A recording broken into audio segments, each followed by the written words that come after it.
승리하는 비결이 무엇일까요?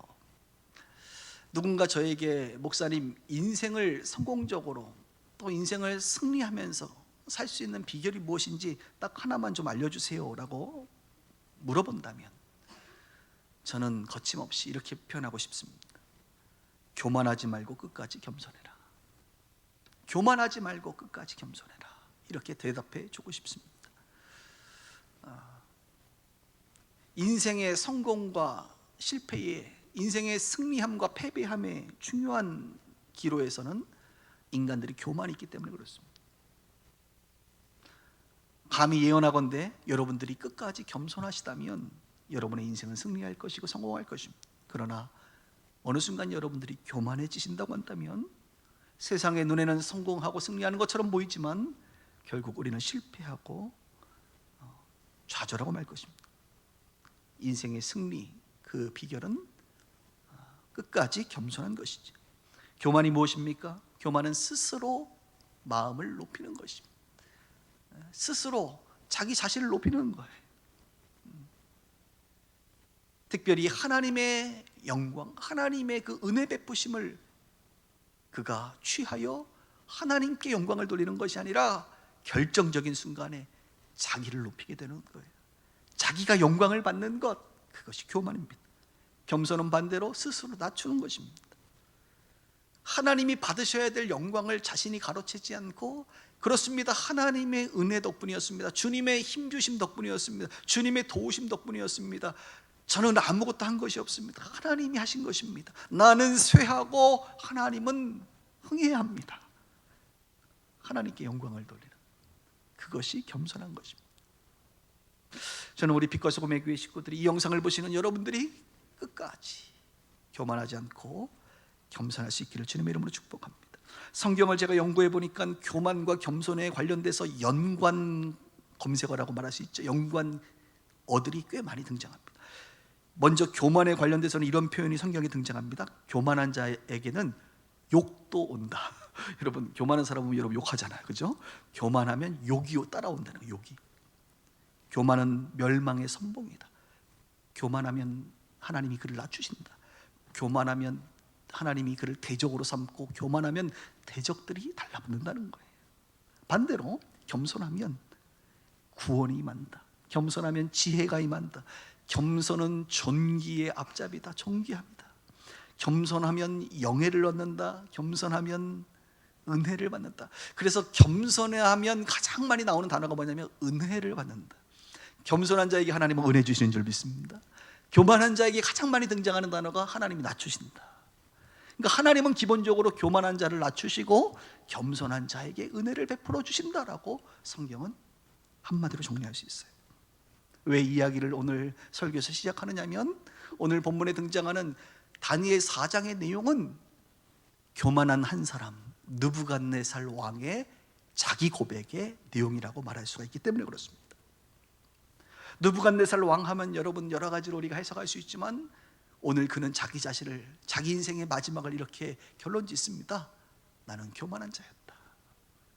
우리가 읽은 본문은 4장의 마지막 부분이거든요. 그리고 5장 1절에는 더 이상 느부갓네살이 등장하지 않고 또 다른 왕이 등장하기 시작하는데, 여러분 오늘 우리가 읽은 본문의 마지막 절을 다시 한번 보세요. 성경 있으신 분들, 거기 보니까 마지막을 이렇게 표현하잖아요. 교만하게 행하는 자를 그가 능히 낮추신다. 그게 누굽니까? 자기 자신이에요. 자기 인생을 경험해 보니까 하나님이 교만했던 나를 완전히 낮추시더라. 물론 회복되어서 하나님을 찬양하긴 합니다만, 교만했던 그가 그것을 깨닫게 됩니다. 오늘 성경 다니엘서 4장의 시작은 33년 만에 느부갓네살 왕이 또 다른 꿈을 꾸게 됩니다. 지난번 꿈 기억나십니까? 그 신상이 딱 있잖아요. 머리에는 금, 가슴, 팔에는 은, 이런 신상에 대한 꿈을 꿨죠. 2장에서 이야기입니다. 오늘 4장에는 무려 33년의 시간이 흘러 그는 두 번째 꿈을 꾸게 됩니다. 첫 번째 꿈이 큰 신상에 관련된 꿈이었다고 한다면, 두 번째 꿈은 큰 나무에 관련된 꿈입니다.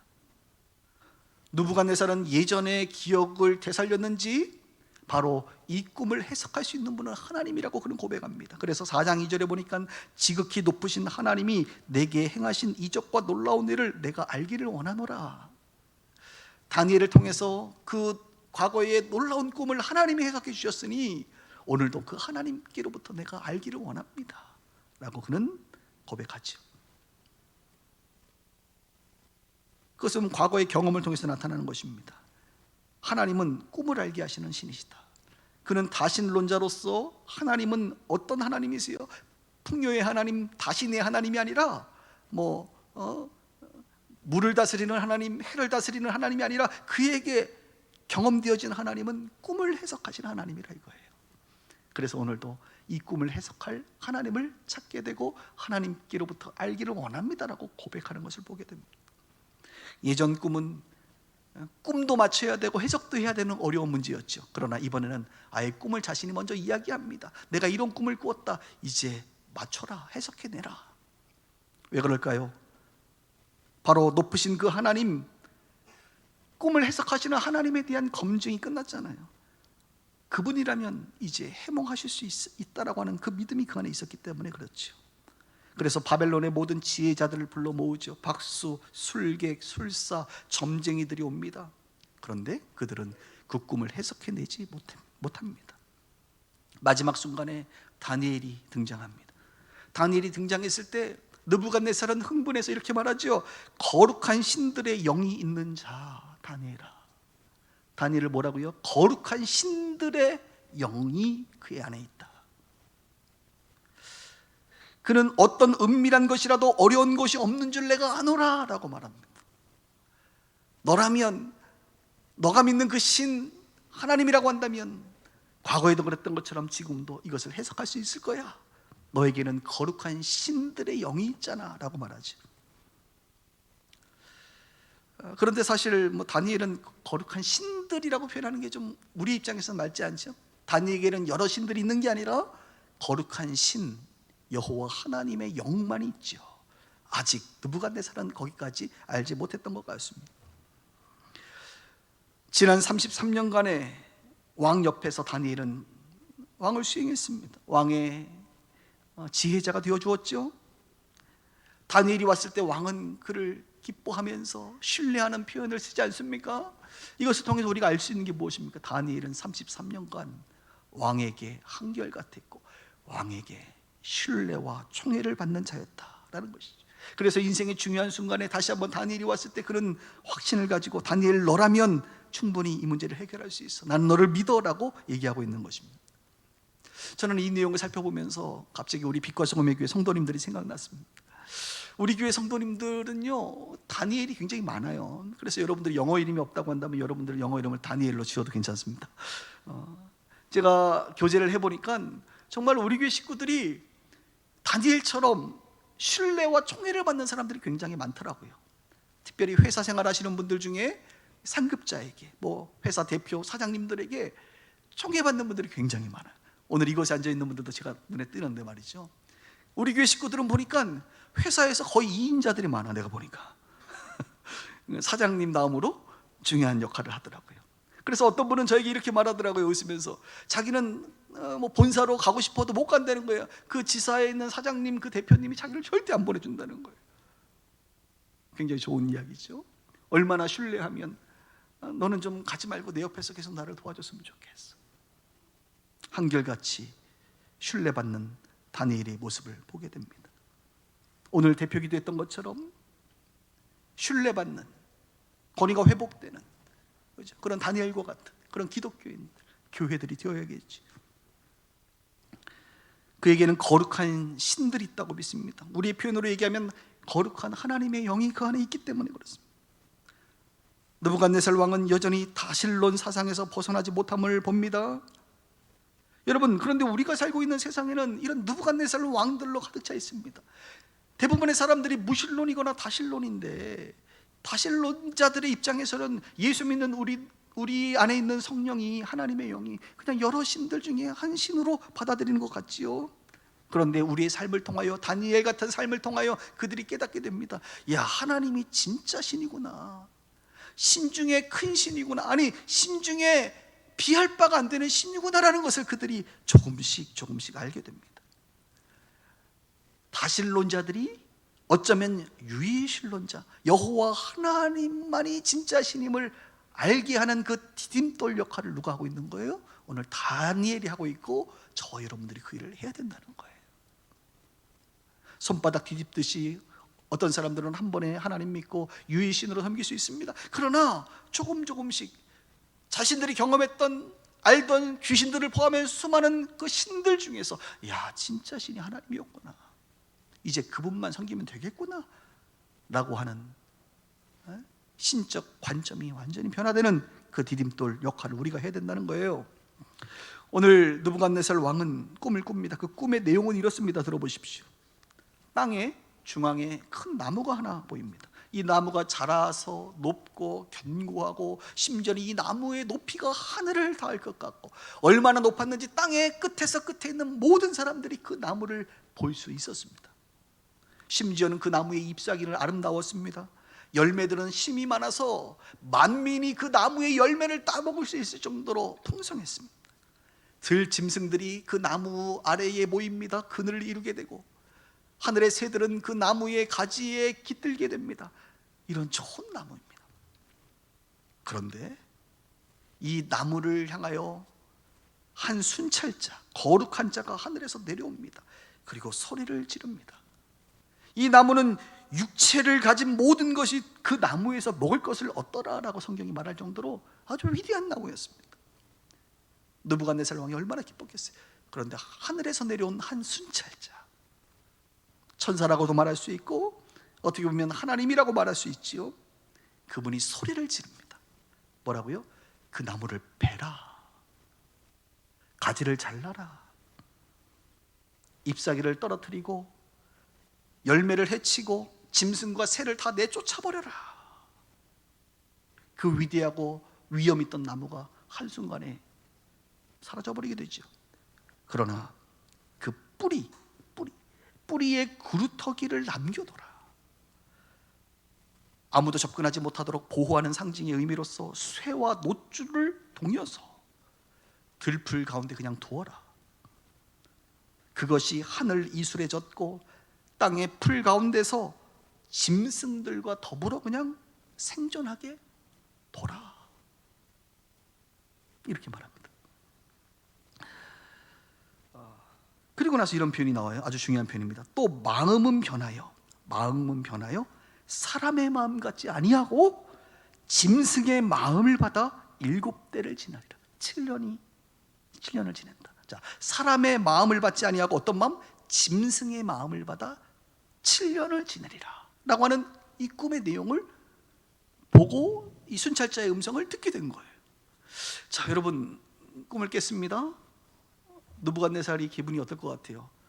처음에는 좋은 것 같았지만 그 나무가 베어지고, 그죠? 동여지고 그냥 그 풀들 가운데 그냥 구루터기로 남아있는 그 모습을 보면서 이게 무엇을 말하는 것이지? 이 꿈, 이 환상이 도대체 어떤 메시지를 주고 있는 것이지? 분명히 예전처럼 뭔가 이 신상의 모습처럼 하나님은 이것을 나에게 말씀해 주실 수 있을 거야 라고 그는 알게 되고 결국 다니엘까지 그 앞에 서게 됩니다. 다니엘이 이 꿈을 해석합니다. 그런데 다니엘이 이 이야기를 듣는 순간 여러분, 먼저 한동안 놀래면서 마음으로 번민하였다라고 말해요. 왜냐하면 이것은 왕에게 일어날 일인데 길몽이 아닌 흉몽이기 때문에 그렇습니다. 그래서 왕 앞에 감히 다니엘이 흉몽을 말하기 전에 이렇게 표현합니다. 왕이여, 이 꿈은 왕을 미워하는 자들에게 응하기를 원합니다. 그러나 다니엘은 알았을 거예요. 왕에게 일어날 일임을. 그러나 왕에게 주신 꿈이 있지만 이 꿈이 왕이 아닌 정말 다른 사람에게 일어나기를 원합니다라고 할 정도로 흉몽이었다는 거예요. 놀라운 사실은 다니엘이 지난번처럼 기도를 하고 알았나요? 제가 성경을 연구해도 기도했을 거라고 생각하지 않습니다. 그냥 왕이 꿈을 얘기하는 중에 그는 자연스럽게 하나님의 영으로 말미암아 해석이 되었다라고 저는 믿습니다. 이런 경우는 굉장히 많아요. 제가 오늘은 조금 영적인 얘기를 좀 해드릴게요. 혹시 좀 당황하지 않기를 바랍니다. 그런데 매우 중요한 이야기입니다. 하나님의 사람은, 성령의 사람은 여러분들이 그 하나님이 주시는 그 성령으로 충만해지고 하나님이 주시는 그 은사와 달란트가 개발되고 확장되고 파이프라인이 두꺼워지면요, 한번 두꺼워지기가 어렵지, 두꺼워지고 나면 이게 줄어드는 것은 여러분 이렇게 쉽게 줄어들지 않아요. 우리가 어떤 운동을 할 때, 어떤 기술을 익힐 때, 처음 그 기술을 익힐 때까지는 매우 어려운 시간들의 훈련이 필요하지만 그 기술을 익히고 나면, 익숙해지면 그 이후에 여러분들이 그 운동을 하지 않더라도 갑자기 그 운동을 할 때 쉽게 그 기술이 접목되는 것처럼 우리의 은사와 달란트도 마찬가지거든요. 이 은사와 달란트가 활성화되면요, 어느 순간 쓰지 않더라도 결정적 순간에 이 은사가 쉽게 발휘되는 것을 우리가 보게 됩니다. 무슨 말인고? 특별한 기도를 하지 않아도 순간적으로 하나님의 마음을 알 수 있다는 거예요. 우리가 하나님의 임재 가운데 있을 때, 찬양과 기도와 하나님의 임재 가운데 있을 때 주님의 마음이 다운로드 되는 것을 종종 느낄 거예요. 우리가 하나님의 임재 가운데 있을 때 하나님께서 나에게 주시는 그 메시지를, 우리가 그 단어들을 클릭할 수 있습니다. 그냥 알아낼 수 있어요. 기도해 보지 않아도 그 순간적으로 말이죠, 듣기만 하여도 하나님과 접속되어 있다고 한다면 우리는 순간 할 수가 있습니다. 어떤 경우는 대화를 하지 않습니까? 어떤 경우는 상담을 하잖아요. 저는 이걸 많이 경험하거든요. 상담을 할 때 보면, 대화하다 보면 뭐 이렇게 기도하지 않아도 그냥 대화하는 중에 아버지의 마음이 느껴질 때가 있어요. 그냥 대화하다 보면 이 문제의 답, 하나님의 마음 뜻은 이것이구나라고 해석될 때가 있다고요. 오늘 본문처럼 왕이 꿈을 이야기하는 중에 다니엘이 그냥 다 해석이 되는 거예요. 여러분, 우리 교회는 방언하시는 분들도 많아요. 여러분, 방언통변이 뭔지 아십니까? 이 방언통변에 대한 설교를 하시는 목사님들은 거의 없는데 제가 알려드릴게요. 방언통변은, 일단은 방언통변을 하시는 분들이 별로 없기 때문에 여러분들이 많이 못 봤을 텐데, 저희 교회에서 이제 방언통변 제가 많이 해드렸잖아요. 그래서 우리 성도님들이 방언할 때 옆에서 이렇게 제가 통역을 해드린 경우가 많이 있는데, 방언통변의 그 내용은 이렇습니다. 그냥 방언으로 기도를 막 하잖아요. 그러면 그 방언의 기도의 내용을 내가 이렇게 옆에서 이렇게 듣잖아요. 들으면 내 안에 있는 성령으로 말미암아 그냥 통변이 돼. 그냥 이거 무슨 원리를 좀 이렇게 체계적으로 1번, 2번, 3번 이렇게 말해달라고 하면 참 말하기 어려워요. 이게 뭐냐면 마치 동시통역과 같은 거예요. 영어로 막 얘기하면 이 영어를 알아듣는 사람은 순간적으로 그냥 통역이 되잖아요. 그런 것처럼 영의 기도기 때문에, 방언은 영의 기도를 막 하다 보면 내 안에 있는 영이 옆에서 이런 내용이구나가 그냥 자연스럽게 알게 된다니까요. 그 알게 되는 것을 이렇게 기도의 형태로, 이분이 지금 기도하는 것을 기도의 형태로 이렇게 끄집어내주면 그게 방언 통역이에요. 그래서 부부들 사이에 혹시 방언하시는 분도 있으면 옆에서 한번 들어보면서 한번 해보세요. 한번 자꾸 해보세요. 하다 보면 지금 제가 말하고 있는 게 무슨 말인지 여러분 알아들을 거예요. 방언 통변의 훈련은 그렇게 하는 거거든요. 오늘 왕의 꿈이 통변되는 거예요. 해석되는 거예요. 다니엘이, 하나님의 영적인 사건들이 그냥 해석되는 거라고요. 예언은 뭡니까? 예언도 뭐 어려운 게 아니죠. 누구를 위해서 중보 기도를 해줄 때에 그 내 안에 있는 성령께서 그 기도를 통하여 어떻게 지금 역사하시고 말씀하시고 풀어가시고 그분의 마음을 알아가는 거예요. 그 마음을 그냥 끄집어내면 그것이 예언이 되는 거예요. 안수기도 할 때, 우리 교회는 이제 안수기도를 제가 많이 하는 편이죠. 안수기도도 왜 하냐면, 안수해주면요, 이렇게 하면요, 이상하죠? 그냥 안에서 그냥 그 성령께서 주시는 그 감동이 와요. 안 할 때보다 더 강하게 오거든요. 그래서 하는 거예요. 하면 감동이 온단 말이에요. 그것을 풀어내면 그게 예언이에요. 그래서 이 영적인 은사들은 다 같은 거예요. 하나의 어떤 룰입니다. 룰. 어떤 기술이 있는 게 아니라 내 안에 있는 그분의 그 음성과 감동과 마음이 느껴지고 전달되어지는 거예요. 그래서 이것을 반복하고 1000번, 2000번, 10,000번 하다 보면 이것이 확인되는 것이죠. 이게 맞는 거구나. 열매를 통해서 알 수 있는 거거든요. 오늘 제가 왜 이 이야기를 하냐면, 저는 우리 빛과 소금의 교회 식구들의 영적인 깊은 영성으로의 우리가 성장을 이루어야 되는데 여기까지 갔으면 좋겠어요. 다니엘처럼 여기까지 갔으면 좋겠어요. 누군가 여러분들에게 상담을 요구하고, 누군가 여러분들에게 기도를 부탁하고, 누군가 여러분들에게 도움을 요청할 때 그냥 자연스럽게 하나님의 영으로 말미암아 우리 가운데 감동과 그 해석이 그냥 일어나는 거. 그래서 사람들이 볼 때, 야, 이 사람은 정말 하나님의 영으로 다르구나, 정말 하나님이 계시나 보다. 제가 제일 화나는 게 뭐라 그랬죠? 점쟁이 찾아가는 거 제일 화나요. 오늘 성경을 보세요. 점쟁이들은 몰라요. 박수들은 모른단 말이에요. 하나님의 그 은밀한 깊은 것을 그들은 알 수가 없습니다. 신들 위에 신들, 귀신 따위가 아니라 신들 위에 신이 하나님이신데, 진짜 신이신데, 그분의 영을 받은 우리라고 한다면, 아니 왜 점쟁이를 찾아가고, 여러분들이 기도하시면 되잖아요. 주변에 있는 하나님의 백성들에게 기도 부탁하고, 하나님의 뜻과 마음이 무엇인지 궁금하면 좀 서로 중보해달라고 말씀하시고, 물론 하나님의 모든 것을 알려주시는 것은 아닙니다만 그렇게 우리 인생을 살아갈 수 있지요. 왜 거기 가서 비싼 돈 내가면서 반말 찍찍 욕 들어가면서 그죠? 점집 가면 반말한다 그러더라고. 그러고 살아. 아직도 기독교인들 중에 그런 사람들이 많기 때문에 그래요. 그래서 제가 지금 말하는 거예요. 이런 표현이 있잖아요, 성경에. 성령이 강같이 흘러나온다. 할렐루야, 강같이. 저는 여러분 안에 있는 성령이 강같이 흘러나왔으면 좋겠어요. 강같이. 오늘 다니엘에게 강같이 흘러나오는 그 해석이 일어난 것처럼 여러분의 인생에 하나님의 마음과 뜻과 그분의 음성과 그분의 성품과 그분의 진리가 강같이 흘러나올 수 있기를 주님의 이름으로 축복합니다. 아멘. 또 속도를 내서 한번 달려볼까요? 자, 이제 해석을 합니다. 다니엘이 이렇게 해석을 하죠. 큰 나무는 왕이십니다. 왕 자신입니다. 이 큰 나무 왕이 자라서 견고하고 창대해지죠. 그래서 하늘을 닿을 만한 권세를 갖게 되십니다. 땅 끝에서 모두가 알게 됩니다. 그리고 왕의 그늘 안에서 모두가 먹고 쉬고 안식을 누립니다. 바로 그 큰 나무는 왕을 말합니다. 한 순찰자가 등장하지요. 그 순찰자는 지극히 높으신 하나님이십니다. 하나님이 보낸 천사입니다. 그리고 그가 명령하신 것이 왕에게 미칠 것입니다. 그러면서 여러분 나중에 찾아보세요. 4장 25절은 매우 중요해요. 25절 들어보십시오. 왕이 사람에게서 쫓겨나서 들짐승과 함께 살며 소처럼 풀을 먹으며 하늘 이슬에 젖을 것이요, 이와 같이 7대 7년이 지날 것입니다.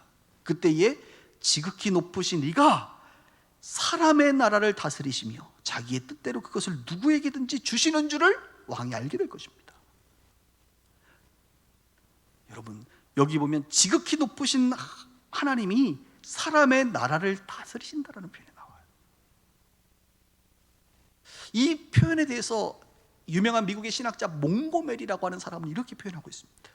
가장 높은 분이 인간의 나라를 다스리신다, 지배하신다라는 이 하나님의 선언은 구약의 영원한 불멸의 문장 중 하나다.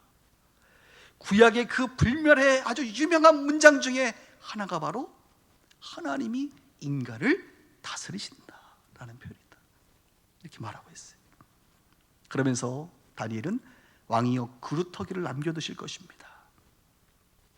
나중에 왕이 하나님이 자기 자신과 이 나라를 다스리시는 줄을 깨달은 후에야 왕이 그 그루터기로부터 다시 나라를 세워나갈 것입니다 라고 말합니다. 그러면서 권면을 하죠. 27절에 보면 왕이여, 그런즉 왕이여 내 말을 들으시고 공의를 행함으로 죄를 사하고 가난한 자를 긍휼히 여김으로 죄악을 사하소서. 그리하시면 왕의 편안함이 혹시 장구하리이다. 뭐라는 거예요? 교만하지 마시고 회개하세요.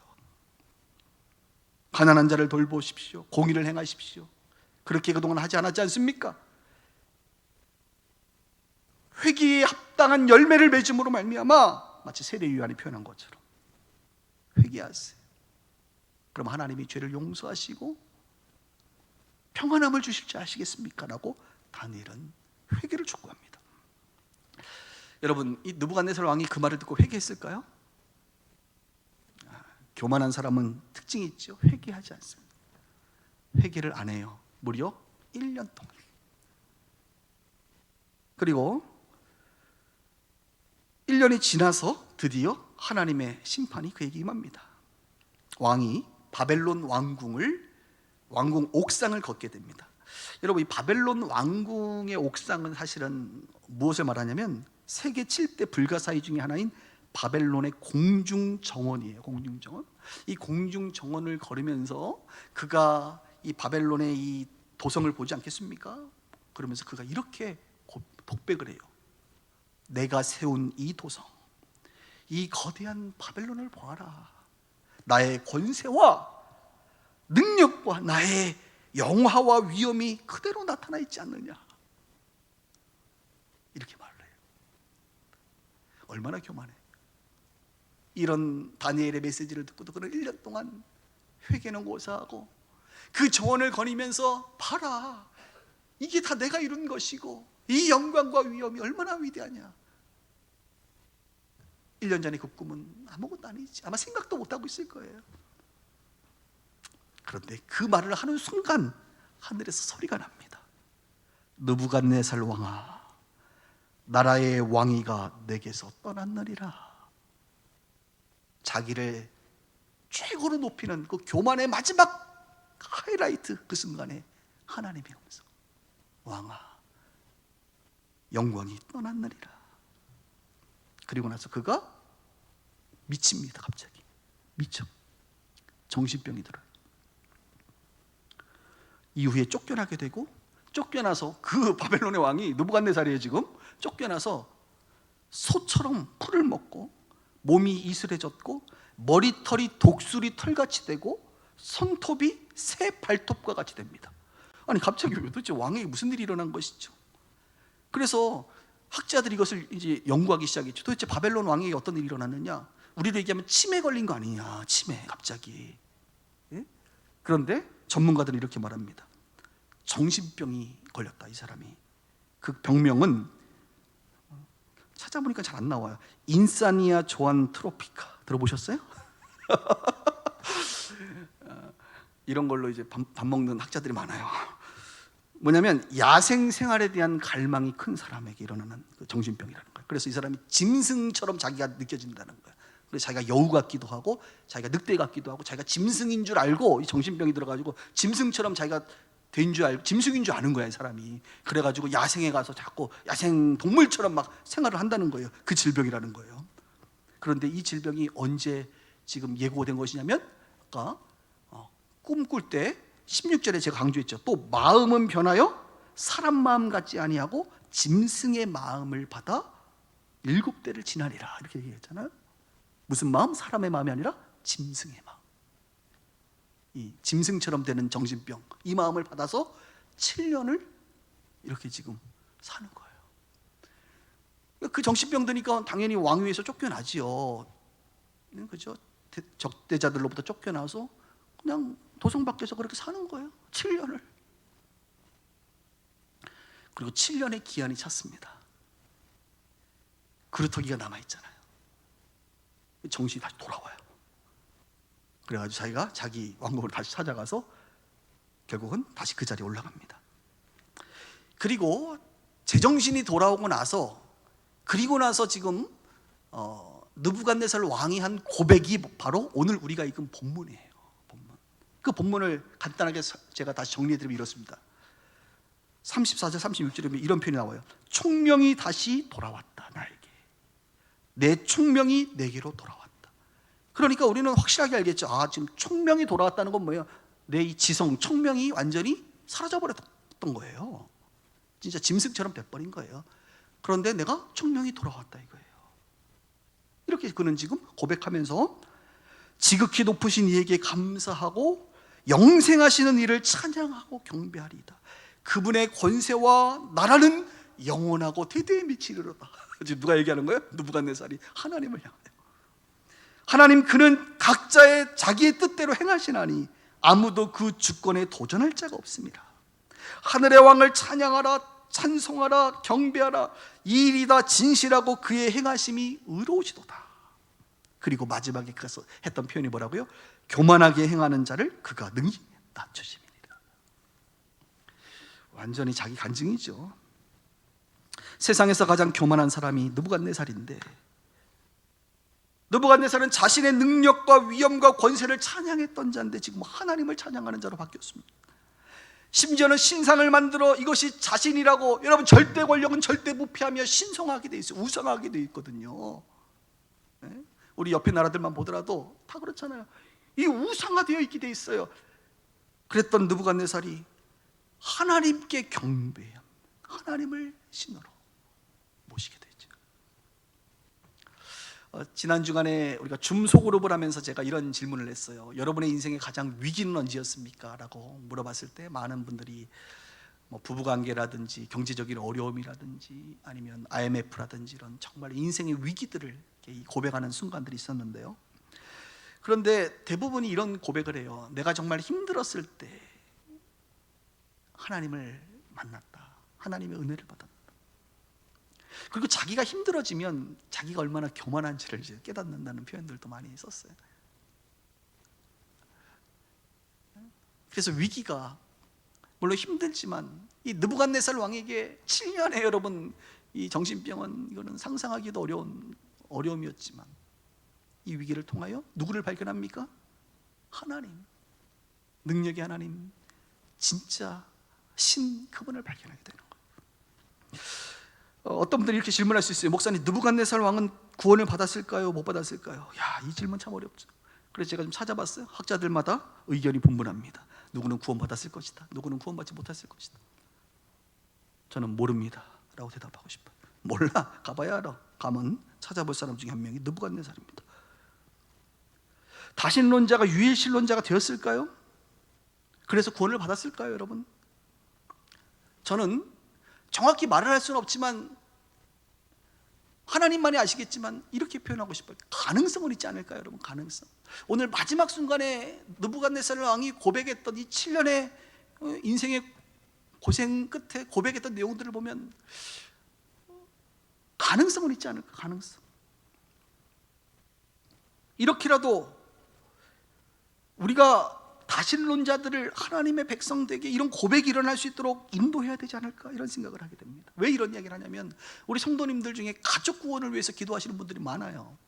어제도 어느 한 분과 통화하면서 어머님의 구원에 대한 이야기를 좀 했는데, 천국 갈까 지옥 갈까 우리는 몰라. 물론 가봐야 알겠지만 오늘 성경을 통해서 우리가 배우게 되는 것은 무엇입니까?